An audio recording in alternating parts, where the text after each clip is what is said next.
O Partido Popular de Vilagarcía comeza a dar os seus primeiros pasos de cara ás eleccións municipais do vindeiro 28 de maio.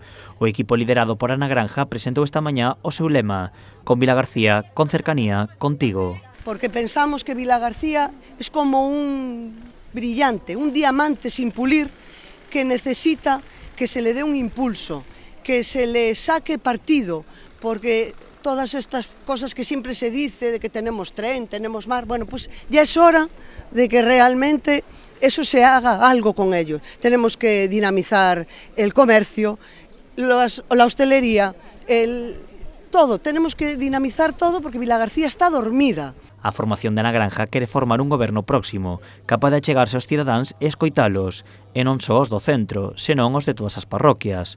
Por iso presenta como primeira proposta a creación da Concellería do Rural. Es que desde Bamio a Aralde, todos Vilagarcía, todos pagamos los mismos impuestos, todos tenemos los mismos derechos y por eso necesitamos escuchar a todo el mundo.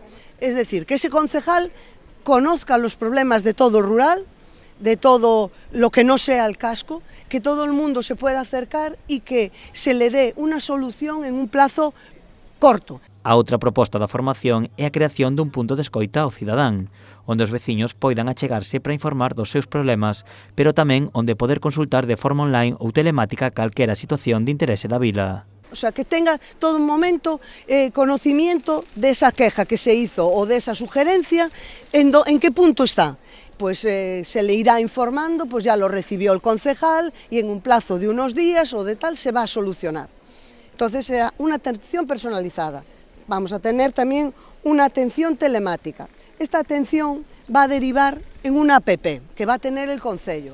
Es decir, uno va a poder en todo momento saber qué horario hay de autobuses, qué horario hay de trenes, qué actividades va a haber culturales, o si se va a cortar una calle, o si hay de repente una avería, o qué días pasa el camión para recoger la poda. Todas esas cosas.